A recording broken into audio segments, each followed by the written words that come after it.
There's a bunch of crazy central bankers led by Canada's Mark Carney who are so desperate to save their system that they will blow up the world in order to defeat Donald Trump. Every day now, the media tells us that Donald Trump is making things crazy and chaotic. Trade wars, the Iran war, Japan bailouts. They even say Trump's chaos has put the American psyche under siege.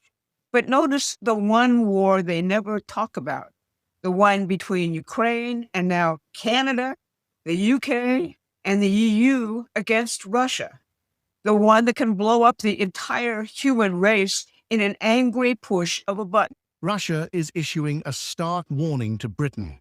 Foreign Minister Sergei Lavrov says Moscow could treat direct British involvement in strikes on Russian territory as participation in the war, with all the ensuing consequences.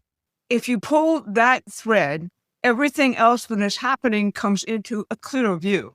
I'm Barbara Boyd, and I followed the most dangerous war in the world ever since it started back in 2014 when Barack Obama and British Prime Minister David Cameron overthrew the duly democratically elected Ukrainian government in a coup d'etat.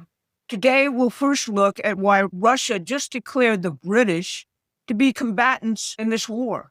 Then we'll show you Canada's role in these evil schemes.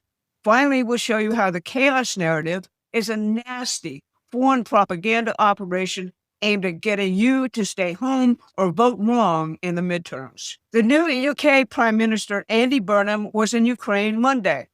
He pledged eternal support to Ukraine in the war with Russia. Concretely, both France and Britain are providing Ukraine with the blueprints for long-range strike missiles aimed at Russia so the Ukrainians can make them. Previously, drones made in the UK have been killing Russians. Russia is now mapping the facilities where those drones are made for retaliation. If you don't know this already, the United Kingdom has been the primary mover and shaker in the plan to use Ukraine for a proxy war with Russia for over a decade, and it has killed millions. Under Joe Biden, the United States was a full-fledged partner in this, giving away billions of your taxpayer dollars for this insane project. Donald Trump stopped all of that and has tried to make peace. He has been resisted at every turn by the British and the Europeans who see war production as the only way to save their failing economies. Now, Europe's economies are green and floundering. Now that U.S. taxpayers will no longer pay for the majority of their defense budget, they're in major crisis. Their globalist trade policies have China flooding them with automobiles and other materials, bankrupting major manufacturers. That's not to mention open borders. Throughout Europe, populations are in revolt against their leaders. Mark Carney has emerged as the principal spokesman for this permanent warfare economic salvation strategy. That's not accidental. Barely months in office, Carney went to Kyiv to form a permanent alliance with Ukraine. Most significantly, Carney played a central role in the globalist scheme, which Donald Trump is taking down with his America First policies. Carney ran two central banks, not just one, the Bank of Canada and the Bank of England. He chaired the Financial Stability Board, which rescued the world's failed bankers after the 2008 collapse on the backs of the American population. He sat on the Bilderberg Society Board, was a trustee of the World Economic Forum, and chaired Chatham House. He ran the Glasgow Alliance for Net Zero, designed to channel all global capital credit into green technologies. His longtime associate, Chrystia Friedland, is now the special assistant to Zelensky for Ukrainian economic development.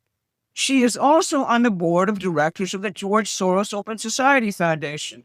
She is also now the head of British intelligence's premier soft power institution, the Rhodes Trust. You can't get more British empire than the two of them. In Canada itself, Carney has led the effort to establish the Defense Security and Resilience Bank. They plan to pay for the defense mobilization of countries who join through low-interest loans from this new bank. It used to be called the NATO Bank, and Carney has made Canada its home.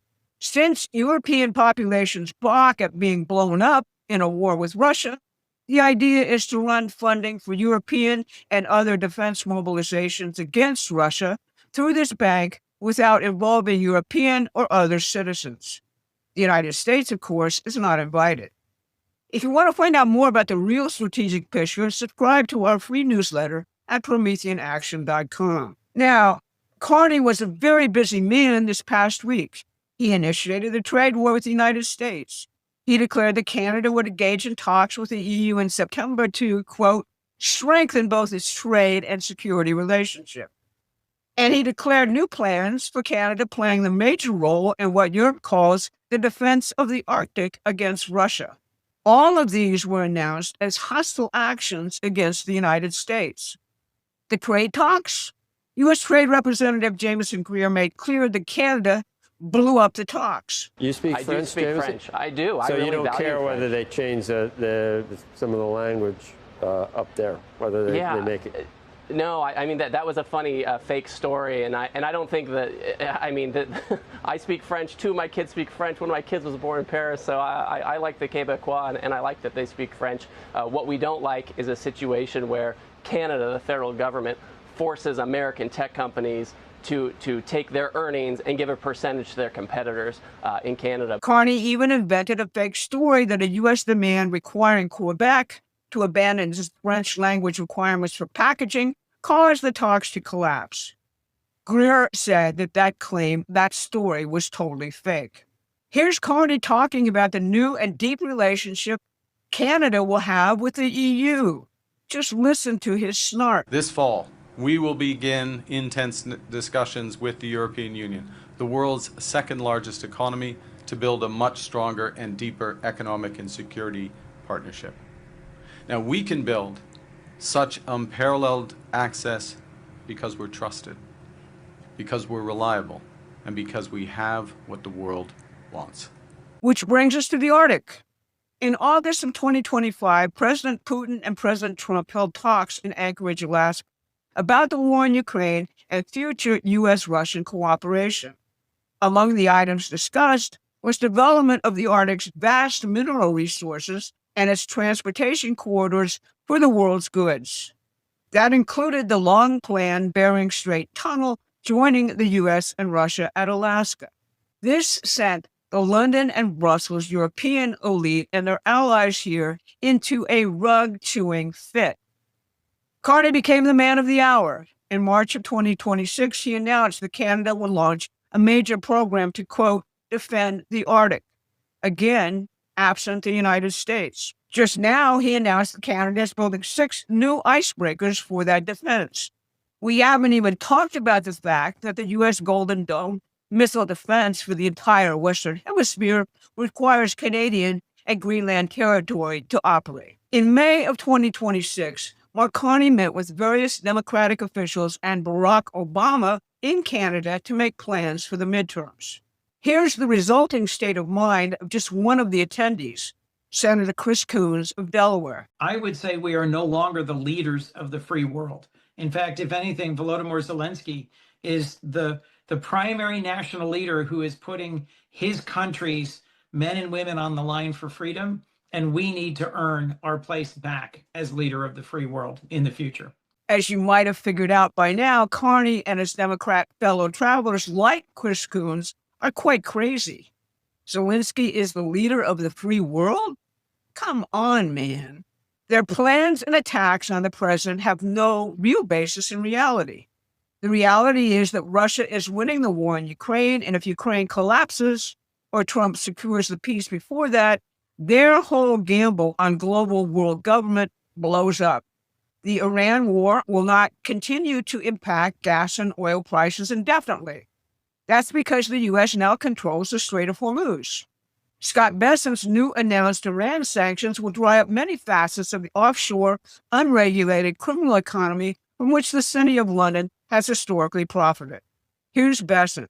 For example, every branch of Bank Melay must be shuttered and dark. And let me be clear, any entity that facilitates money laundering on behalf of Iran will be removed from the US dollar system. The clock just started ticking. The new sectoral sanctions determinations issued today target 5 of Iran's most vital lifelines that it exploits in other countries: digital assets, technology, gold, aviation, and shipping. In the last few days, Krista Friedland admitted to their plan, which has been ongoing for months. She said the goal of this grouping now is to wage, and I'm quoting, psychological warfare on Americans, perception warfare, make them misperceive reality. The reality is that if Trump succeeds in winning the midterms handily, the continuing rebuilding of the United States will go on, ruining the best efforts of these folks to recolonize us. That's why you see sudden campaigns now spun up seamlessly out of nowhere about flock cameras, data centers, Islamic takeovers of America, whatever can create hysteria based on previous profiles of political reaction. It's not that the problems don't exist. They do. The best psychological warfare tools involve real problems, but they're solvable if approached rationally and without hysteria. For example, does anyone remember what Christopher Steele, the MI6 agent who started Russiagate, used to advertise as his specialty? Creating groundswell public ferment. That's what was posted on his company website before he took it down. In reality, these guys are desperate and running out of options fast. That's why they're attacking Russia in such a way that they might just blow up the entire world. That's why these midterm elections and defending what the president is doing is so very important. We're doing our part by educating you about the real enemy and exposing them. But we need to spread our message far and wide, like Paul Revere, by using the internet and its tools as our horse. You can help us do that by contributing as much as you can, sharing this video, making sure that the real issues are being discussed clear-eyed in order to solve them. This has been your midweek update. Thanks for listening.